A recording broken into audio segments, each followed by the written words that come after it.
Welcome to this deep learning webinar from Rescale. My name is Jonathan Oakley. I'm the VP of Marketing at Rescale, and I'll be hosting this webinar on deep learning today. The webinar will be about 45 minutes in length, followed by question and answers. Please feel free to type in questions during the presentation in the GoToWebinar dialog box. This webinar is also being recorded and will be available for viewing later. So I'd like to introduce our speaker today. Dr. Mark Whitney is Rescale's Director of Algorithms and leads work on Rescale's Deep Learning Cloud, where he helps users scale deep learning tools with high-performance computing. Prior to this, he started the Energy Demand Forecasting Group at Energy Hub, providing smart grid analytics to electric utilities. Mark received his PhD from UC Berkeley in quantum computing. Okay, over to you, Mark. Great, thank you, Jonathan. Jonathan just said, my name is Mark Whitney, and I'm going to talk about deep learning and deep learning on Rescale today. So let's start with, what is deep learning? Well, deep learning and the most popular example of deep learning is deep neural networks are a subfield of machine learning.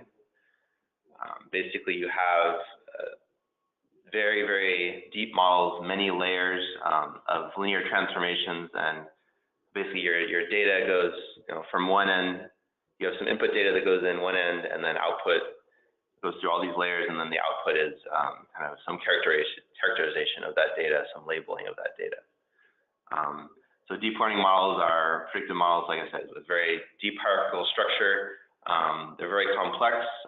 Typically, you have tens to hundreds of layers in the network, and within each layer, you can have thousands or tens or hundreds of thousands of nodes within each layer. So this comes out to up to tens of millions of parameters. And the network, this is an example of a deep learning network on the right. This is a residual network from Microsoft Research. And so the largest residual network, I think, has about 60 million parameters. So there are many degrees of freedom in these models. So we'll talk about how we go about training these things, but it's a new field and exciting, very expressive model. Or a deep learning model called a residual network, and this one's from this one was developed by Microsoft Research. So let's talk about who's using deep learning first. So one very popular use of deep learning models is to do sort of image analysis or image classification. So we see a lot of usage from the autonomous driving space. People are using deep learning models to identify vehicles, people, road boundaries, to inform a self-driving car system, as well as doing control of the car. So deep learning models are being used to actually learn how to control, steering and acceleration of a car based on inputs of the scene that's in front of it. Similarly, robotics control, kind of a similar problem, identifying objects and learning to assemble them into some final product for manufacturing. Natural language translation, very popular with sort of Google Translate, translating one language to another, as well as sort of understanding natural language and making sense of it, answering questions in an automated fashion. Facial recognition, recognizing faces, pretty straightforward. Anomaly detection, looking for anomalous patterns in sensor readings or logs from large-scale web services. Deep learning is used in that space as well. And we also see in the life sciences domain, deep learning for drug discovery, using deep learning models to predict how a drug chemical will interact with a human protein. And that's one example of a broader subject we call optimization for simulation. So using deep learning models to sort of select good candidates that would then be used, that would then go as an input to a much more compute-heavy complex simulation. So sort of using deep learning models as a pre-filter for large-scale simulation. So let's just talk about how people typically build deep learning models or deep neural networks. We'll use as an example. So I'm showing here is building a deep neural network for image classification. So, and this is what we call supervised learning, where we start on the left with a bunch of images, and all these images have been labeled by a human or some other manual process. We pair it with, we typically pair it with a specially designed software framework for training neural networks, and then we will have some definition done by a data scientist for the structure of the deep learning or the deep neural network model. And this is generally defined in like Python or C++, JSON, Java. So the framework takes the architectural definition and all the training images, goes through a very compute-heavy process, and then out pops finally a deep neural network. And in this case, we've trained on a bunch of images that are labeled, and so if we put a new image in that's unlabeled, say a cat, the deep learning model will output cat, right? So that's the basic process. So let's drill into that a little bit more. So what's happening in that model that's identifying the cat? So this is kind of a good visualization for kind of trying to take apart what these models are doing. So this is a facial recognition example, a very simplified version. But you can imagine one way to do this is, so in the input layer on the left, we have a face coming in. So each kind of node in the layer is one of the pixels in the image. And so then that information kind of flows through the network from left to right.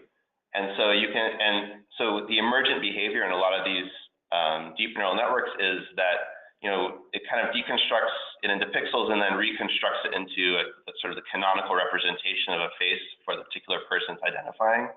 So you see the first layer, we're kind of identifying edges in the face, so very simple features. But as it moves through the network from left to right, it's identifying larger and larger features like noses or eyes or specific types of noses and eyes, and then it puts it together in sort of this canonical face for that person. And then finally, at the output layer, we have for each node a probability that it's that particular person. So the top, let's say this person's name is Sarah, so the highest probability is assigned to Sarah on the top right node.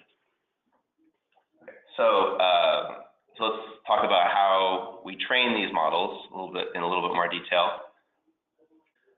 So I'm going to just run through kind of a quick example of how we train deep neural networks in a supervised learning scenario, which is kind of the most common type of deep learning model. So as I said before, these models require a large amount of data to train them. So the way this process usually goes is called the backpropagation algorithm. And we start with our large training data set, which has been manually labeled. And so, we start with our network, we've defined the architecture, and we basically initialize all the nodes in the graph or the model to some random set of values. And we start pushing input, like images or input examples, through the network to get a classification or prediction.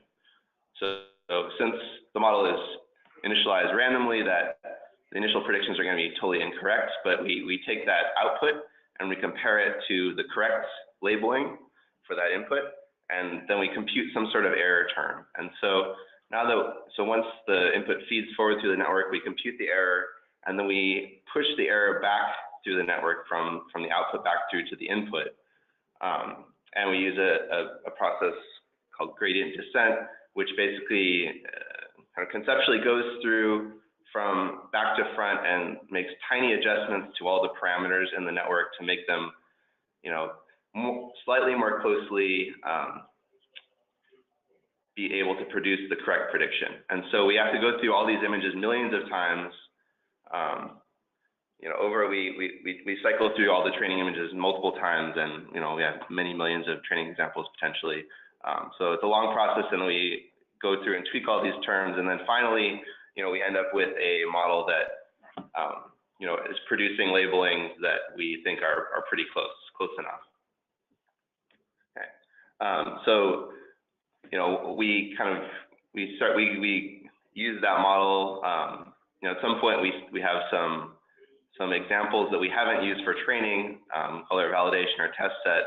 So we test on those, and then if our model produces labelings that are correct enough on our test or validation set, which we haven't used previously for training, we think the model is good enough, then we're ready to push it into production.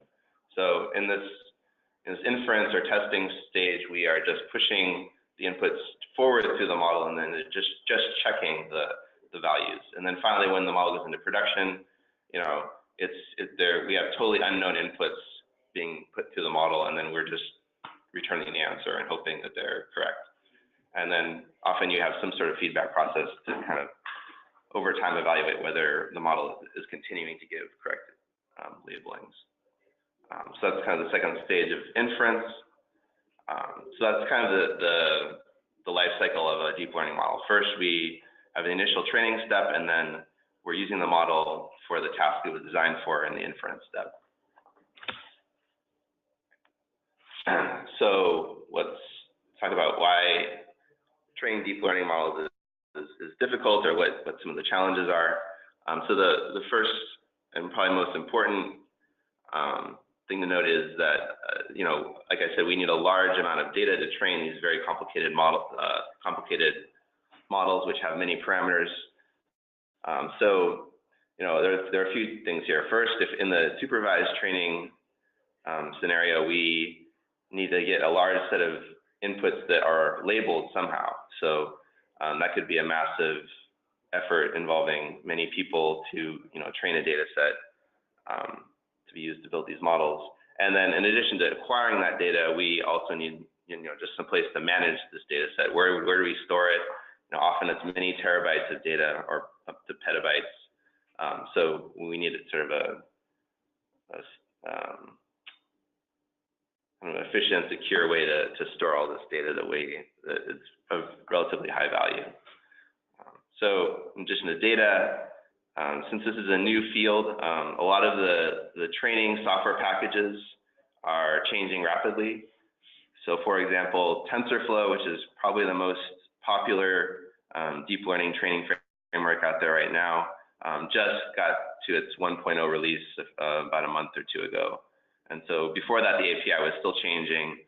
There were backwards incompatible changes that would break your training script. And so keeping up with the latest frameworks and keeping up with the versions and the code changes can be a little bit challenging.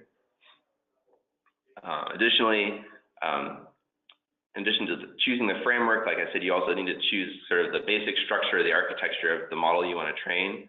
And this is still a bit of an art where, there's a lot of research coming out about which types of models are good for certain domains, but there's not a lot of hard kind of codified guidance on which thing you should pick for which task. So often you need to go through and try a bunch of different architectures and just see which one works best. And this can be time consuming because it takes a while to train each model potentially. So the next thing, these models are very complicated, so it can be difficult if you get incorrect labelings from an input to figure out where things went wrong, and potentially explain to a user of the model like why it's doing what it's doing, and giving them confidence that it will do the right thing in the future. So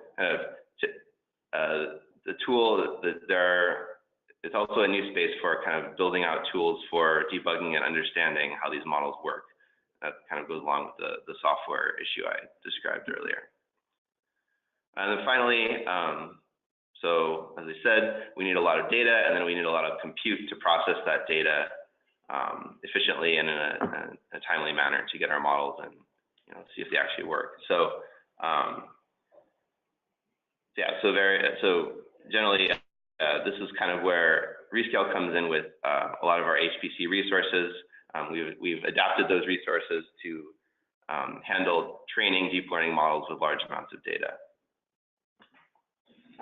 So on the topic of compute specifically, I'm going to talk a little bit more about where GPUs come in. So as I said, we have many millions of examples typically for these to build these models, and they have to flow through sequentially through these networks backwards and forwards, adjusting millions of parameters. So doing this on a bunch of threads on a CPU would generally be very time intensive. So the GPU makers have seized this opportunity and taken advantage of the fact that GPUs, graphics processing units, are very good at doing many parallel vector operations at once. And so GPU manufacturers have customized the cores, the many thousands of cores in a given GPU to be good at doing the operations necessary to train deep neural networks. And just as an example, NVIDIA's latest P100 GPU advertises about 10 teraflops. And those 10 teraflops are sort of optimized for doing the particular operations necessary for a lot of common deep neural networks. And so in addition to that, so NVIDIA's CUDA and cuDNN is kind of the dominant interface for deep learning right now. There are additional interfaces. OpenCL is another one. But yeah, so GPUs are kind of the de facto standard for compute elements for training these networks because they're so much faster than regular CPUs. Okay. So that's sort of running a deep neural network on a single GPU. So now, in addition to, so if you have a really large network or a very large data set, you might decide you want to run this on multiple GPUs. So that's where kind of the HPC part comes into this. So you imagine that, so typically we want to train over multiple GPUs on a single deep learning model. We do something called data parallel training, where we have different batches of data running across copies of the network on each GPU. And so, we feed data as fast as possible into these GPUs. We're training each copy of the model, and then we have some synchronization step where we need the different versions of the models, and each GPU needs to kind of coordinate and kind of take an average. So typically, traditionally, that coordination and that communication has all gone from kind of GPU to your PCI bus to CPU, back to PCI to GPU, or in the case over the network, GPU to PCI, CPU network, CPU, so on. It turns out that there are a bunch of bottlenecks in terms of bandwidth of getting data to the GPUs through this method. So a lot of new technologies have come out in terms of interconnects to make this, to reduce the data to GPU bottleneck. And those technologies include NVLink, which is a direct GPU to GPU connection. That was not shown in this figure, but also kind of direct GPU to GPU over the network by way of something like InfiniBand. So there's something called GPU Direct, which basically goes directly between GPUs over RDMA. Okay, so what does this mean for Rescale? So I'm from Rescale. A little bit more about what Rescale does. So we were founded by aerospace engineers to do engineering simulations in the cloud. We have a large variety of on-demand HPC hardware. Most relevant to deep learning, we have K80 and P100 GPUs. We also have InfiniBand interconnect, and we have a presence globally. So you can train your models in the local region for any kind of data sovereignty issues. And as I said, we support all the popular deep learning software packages. So machine learning, we also support a lot of engineering applications that might complement sort of your deep learning workload. So we have stuff in automotive, aerospace, life sciences. So CFD simulations, molecular dynamics simulations. These can all be paired with your deep learning training. Okay, so let's talk a little bit.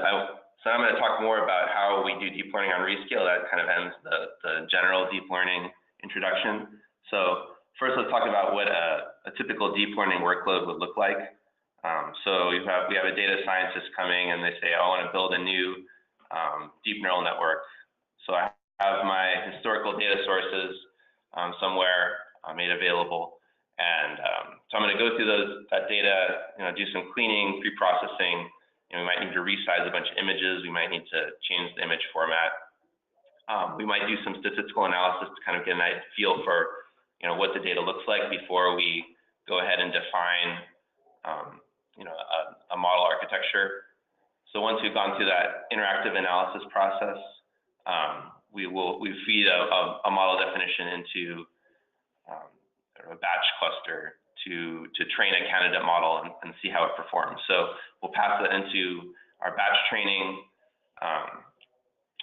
So there we're kind of running over millions of examples, building the model as I talked about before, and also going through and validating that on a test set to see how well it's doing in terms of labeling our data. We can feed that back into the interactive analysis and refine our model, so we make adjustments to the definition of our model and train a new version of that. And so this can be an iterative process as we develop our deep learning model. This is all on the left. And then finally, once we have a model we think is performing pretty well, we validated the errors for accuracy and they seem acceptable. So then we're ready to put that model into production. So we would host that in behind some API, and we would then take requests from whoever's using our web service to make predictions, to make classifications. So right now, Rescale is focused on the training side. So we are leveraging our HPC resources for effective batch training and analysis of our data. We are working currently on also supporting inference, so you can then take your model and do inference on it. But right now we're focused on training these models with large numbers of GPUs and HPC resources. So now I'm going to go ahead and show the actual platform. So I have a couple demos today. So the first demo is this is using an open source self-driving car data set from Udacity, and we're going to be identifying vehicles in scenes that were taken from kind of the dash cam of a car. Okay, so I'm going to talk about both kind of the interactive side of viewing the progress of the model, as well as training a model in batch. This is the landing page when you log into the Rescale platform, and kind of the basic unit of work is a compute job. So I have a bunch of jobs here in a list. So these are all kind of deep learning training jobs with various data sets. And I'm going to start with how you go about setting up a job in the first place. So I'm going to take an existing job and just clone it. So this gives me a copy that I can then run again, just to show you the components of sort of setting up this job. So this is a batch training job to train a deep neural network called a UNet to do, like I said, vehicle detection in images. And so this is kind of the first stage where we define our inputs. So we provide a number of different ways to get your data into the cloud, into Rescale. So we have like you see here, an HTML5 uploader. We have an API, a multi-part API for uploading large data sets, as well as a command line interface with restart capabilities to upload large data sets. So this data set is not too large, but you can see it's about 5 gigabytes in total. It's 2 different components. So we have our archive of our images, as well as a Python script to actually define the network and do the training. So you can see we can view this, view the source. This is just a Python script to do the training. You can edit this inline, as well as re-upload it if you want to make changes. And we're also going to do, in addition to the training step, we're going to have an inference step where we're doing validation of the model. So we're doing this all in the same batch cluster. So this is sort of the inputs. The next step is defining the software you want to run. So here we've chosen, for this particular example, our training script is written in Keras using a TensorFlow backend. So this is Keras 2.0 and TensorFlow 1.0. But you can choose from a number of different versions. So if you have an older script that runs on the previous version of TensorFlow or Keras, you can select that and stay on that version. You don't always have to upgrade to the newest version, which is important because these, like I said, these frameworks change very frequently. So then our training is just, so then we define kind of basically a shell script to run the training script. So this is running the training script, and then we're also going to set up our inference and also run a tool called TensorBoard, which I'll show in a minute. And then finally, the last step is choosing the hardware we want to run this on. So I've chosen a K80 backed node. So this particular job is set up with a single K80, but I can scale this up. So this counts as a number of CPU cores, but we can scale up to many GPUs in a server, and also scale up to a cluster with many servers. And I'll talk a little bit more about scaling later. So let's just look and see what this batch training job is doing. So at this point, I can go ahead and click submit right here. It'll take about 5 to 7 minutes to start the cluster, and then it'll sync the data and then start the training. So I've already started this job over here.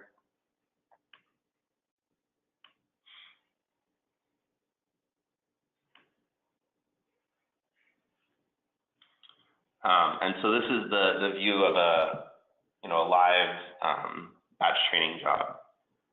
So you see this has actually been running for an hour and a half already. And then so a couple of components here. First, you can live tail any file on the cluster. So we can look at, say, the log to see how the training is progressing. This is the training log for Keras. We can also live tail images. So as I said, in addition to running the training on this cluster, we're also concurrently running an inference process. So we have some test images here. So here's the input test image, and then here's kind of the processed image with the vehicles detected, as well as the road edge. Okay, so that's live tailing.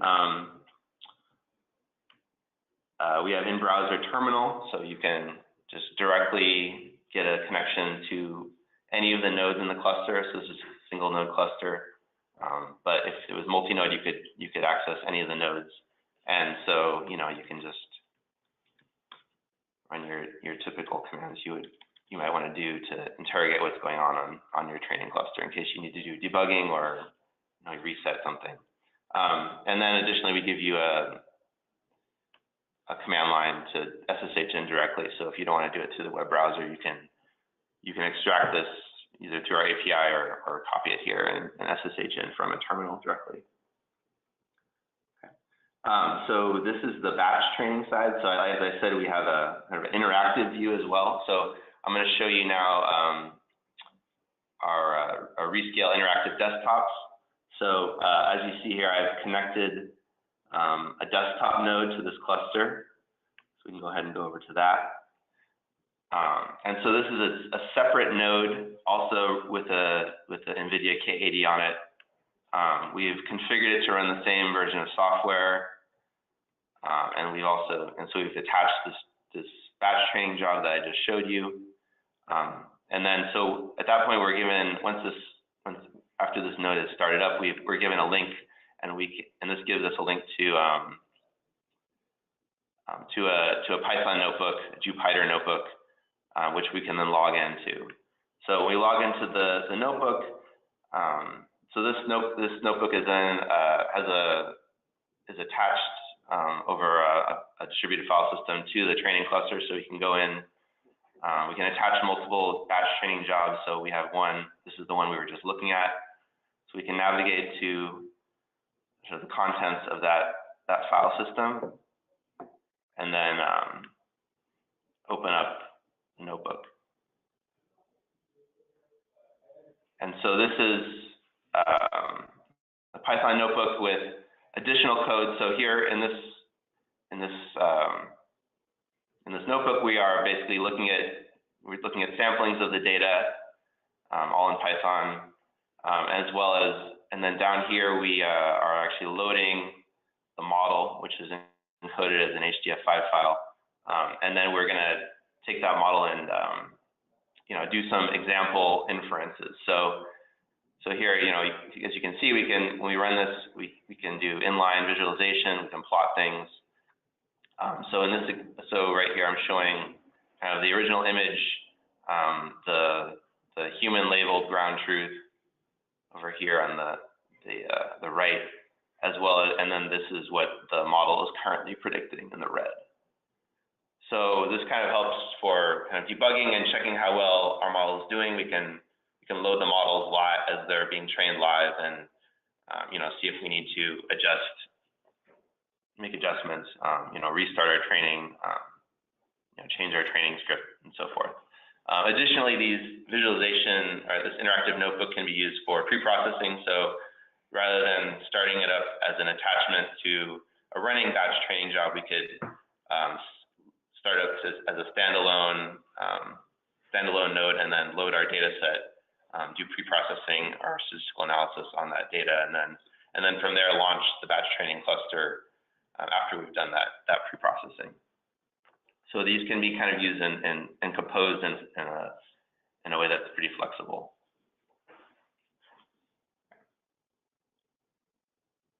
So I think that was it for this demo. So let's talk a little bit more about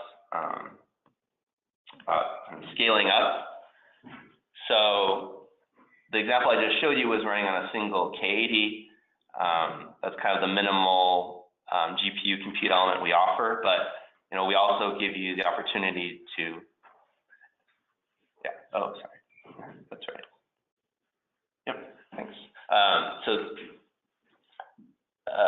like I said, the K80 is kind of the minimal compute element, but we're rolling out support for NVIDIA P100, so you could imagine, starting with a K80, doing some exploratory data analysis, and then later, when you are building larger models, running over larger data sets, you can scale up to one or more performant GPUs. And so we support multi-GPU configurations, clusters with multiple nodes with multiple GPUs on them, all as part of kind of our HPC infrastructure.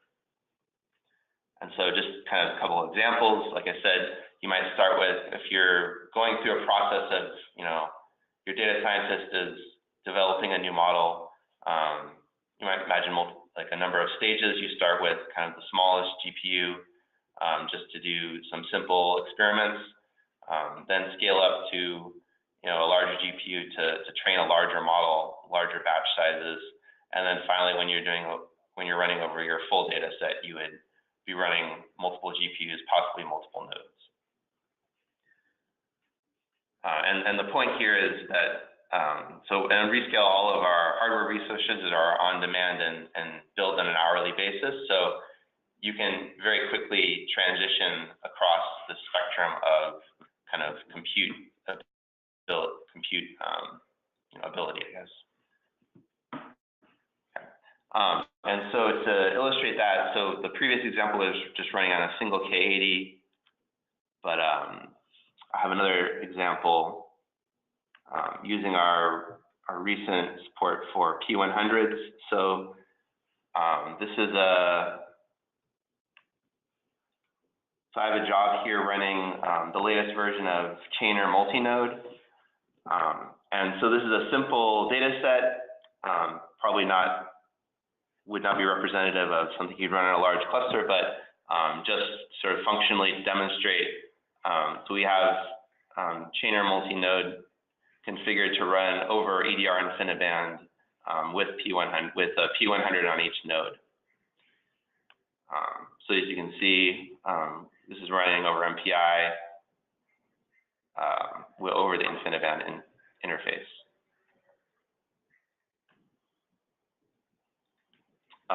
Yeah, so this is, I think it's 4 by 25 gigabits per second, so 100 gigabits per second. So we can submit this. And so yeah, so this will run on P100s over InfiniBand, which is great because you can now scale to handle larger amounts of data in a efficient manner. Finally, talk a little bit about so that was sort of scaling up, so we can scale between different types of GPUs and one or more GPUs. Let's talk for a single model training. Let's talk about scaling out. So now, so as I said, like one common challenge for training new deep learning models is sort of picking the right architecture and picking the right characteristics of that architecture. So one technique for doing that is something called hyperparameter optimization. So basically we take a bunch of different settings for a bunch of different parameters that we are interested in, and then we'll train a model on each of those parameter settings. So we're sweeping through a bunch of different parameter sets. And so we could start a bunch of different clusters doing each training a model, and then take those results and see which one is the best. So Rescale, through our design of experiments framework, helps you do that. So we manage all the training clusters for you, and then we can collate all those training results back in kind of a nice tabular format. So I'm going to show you that as my final example. So this is a job that I've run previously. This is using the PyTorch framework, and we're training an LSTM model on a sample of the English language. And so this is, like I said, this is a design of experiments job. So we've for each row, this is a model we've trained, and we've varied the batch size, the dropout, and some other parameters called like embedding and the number of nodes in several of the layers of the network. And just to show you how this is set up, we have a templating system. So basically you, instead of uploading one training script now, you upload a template for your training script. So I'm gonna go over here and show you. And so you can templatize, whichever variables you want to vary, and inject those into, and so we go ahead and inject those values into the template. And so let me show you and so here are the different variables that we're doing our design of experiments, our parameter sweep over. So the embedding, we're varying from 200 to 1500, dropout from 0.1 to 0.8. And so this one is configured to do a sort of random sampling, a Monte Carlo sampling, and we're going to run 100 runs, but you can also just do a cross product, which will run through a whole range of values. So this is a nice way to kind of take a bunch of parameters that you're interested in and that are used to define your network architecture, and sort of just brute force run through them in a parallel manner and get results quickly. And so let's go back to those results, and now that we know how we set this up.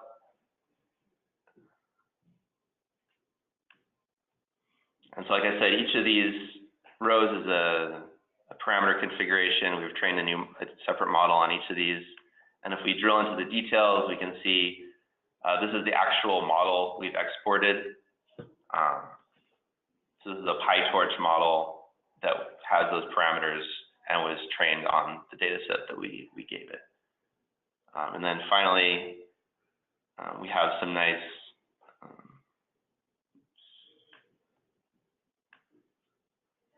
we have some visualization tools as well. So you can imagine, so a couple interesting things we can look at here. So as we vary, say, the batch size,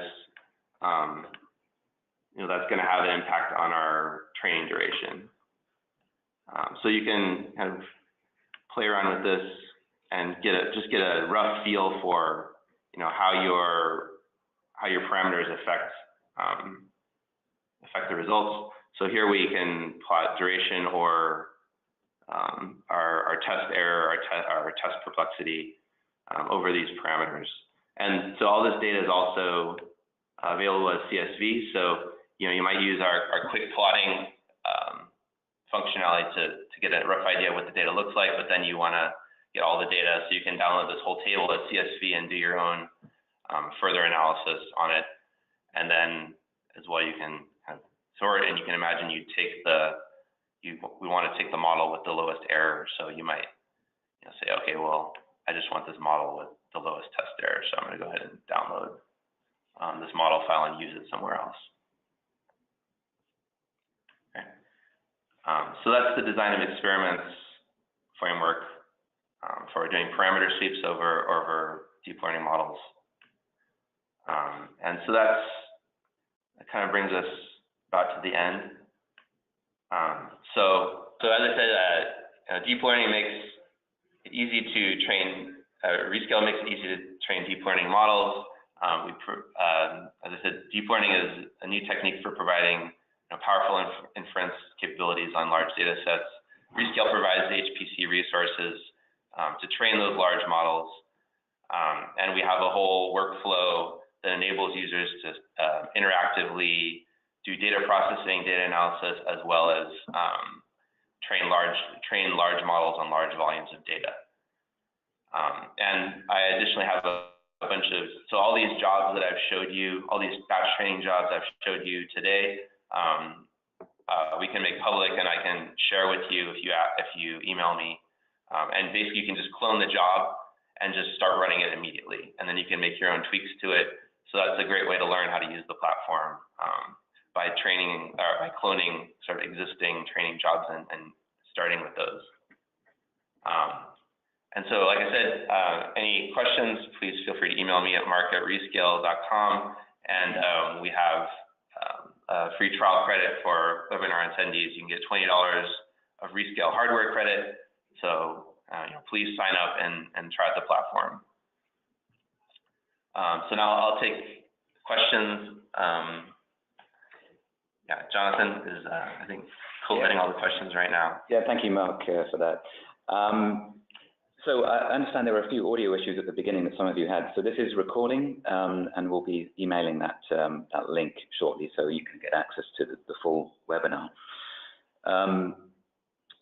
Please feel free to ask a question at this point. We do have some questions that I'll read out now, but if you want to ask a question, please type it into the Q&A dialogue. So Mark, we have one question here. Do you have 30 data centers owned globally, or are they resourced, rented from AWS, Azure, Google? That's a great question. So we don't own any of our own hardware. We work with other hardware providers to get access to that.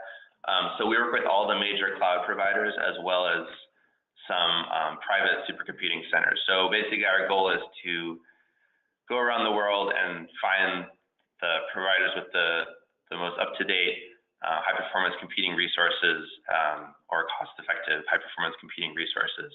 And we put that all under one platform, which is Rescale.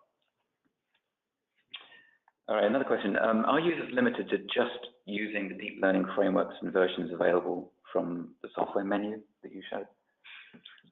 So the answer is no. So in addition to having the deep learning frameworks, actually I didn't show you, I forgot to show you the list. So I showed you Keras, Chainer, and PyTorch, but we have a number of other software packages. So these are all the deep learning packages we support. In addition to this, you can bring your own application. So we can either make it, you can either give us your source and we can make it available as a private sort of software configuration for you, or you can just upload it directly as an input. So instead of just uploading a training script, you could upload binaries as well. And we have a new feature coming out called ScaleX Developer, which will give you more tools to manage your own software distributions on Rescale. And then you can opt to make those either public or private just to yourself or your organization. All right. The question here, do we have any Canadian data centers? I think, yes. I think we have something in Toronto, but please email me to follow up on that. Okay, we'll get back to you on that question. One more question here. If I have a large data set in a public cloud already, how can I access it from Rescale? Yeah, so if it's in the public cloud already, that's great, because that means it's probably closer to our cluster resources. So we have capabilities for either letting you kind of directly managing your own connection to, if say it's an object storage somewhere like S3 or Azure Cloud Storage, Google Cloud Storage. We can give you we have tools that are already set up on the cluster to access that directly. We can also we can also let you bring your own cloud storage account. So instead of using Rescale storage, where we stage your data in our object storage, you can use your own object storage for housing your data and bringing it to your training clusters. All right, thank you. I've got a couple of questions here on security. Can you talk a little bit about how we maintain that? Yes. So I guess let me talk through about how we manage user data. So as we go back to when you specify your inputs. So we have all of our tools for uploading data so like say our CLI, our API, we first encrypt the data on the customer's computer. It's then uploaded to our staging storage. It's never decrypted, and then finally when a user spins up a cluster to run over that data, we then move that data from, while still encrypted, to an encrypted partition on the cluster. So it's kind of always encrypted up to the point where it hits the cluster, and then it's basically re-encrypted at that point to sit on an encrypted partition. So we take care of data security, data encryption very seriously. In addition, when you run your cluster, it's your own set of nodes. We don't share nodes typically in most configurations with other customers. So you're running on an isolated subnet. Your cluster is running on sort of its own isolated subnet away from other potential users. And finally, we have a number of security certifications where we have an ITAR compliant sort of data center offering, and we also have some level of HIPAA compliance for life sciences data. Yeah, if you want to find out more about that, there's also a section on our website on security if that's of interest. Somebody's asking about data centers in Asia and India. I believe we do have a number in that location. Again, our website can give you more details on all of our data centers. Yeah, so we have support in Korea, Japan, Singapore. I believe we can do India as well. All right, maybe time just for one last question here. This is on TensorFlow, Mark. So for TensorFlow, does your platform workflow provide automation to set up TF serving for model deployment? Wait, sorry, what was the question? Oh, TF. So as I mentioned before, we don't support inference yet. You could set up your own TensorFlow serving cluster, and we could help you do that. You would basically specify that as your own sort of software distribution, and then so you could imagine, you can imagine doing it, having a batch training cluster, building your TensorFlow model, and then taking that model output and putting it on a new cluster running TensorFlow serving. I think going forward, when we start giving users more tools to do inference on our platform as well, we will definitely, I think TensorFlow serving will be the first application we have, kind of full integrated support for. All right, there was just a quick follow-up, Mark, to your security question regarding HIPAA. Can you comment on that? Sorry, so what's the... So working with protected health information? Oh, so I think we have, I'm not actually sure, so our HIPAA compliance is relatively new, so I'm not sure all the different levels of HIPAA compliance we are at this point. So if you email me, I can direct you to someone who can give you a more legally appeasing response about HIPAA compliance. But off the top of my head, I don't have the exact details. Yeah, we do actually have that certification, but we'll follow up with you on that question. All right, so that's it for this webinar. Thank you very much for attending. As I said, it will be recorded, and we'll be emailing you with those details and also with the credit, the $20 credit, so you can try out the platform. Thank you very much for your time, and we'll see you soon. Bye-bye.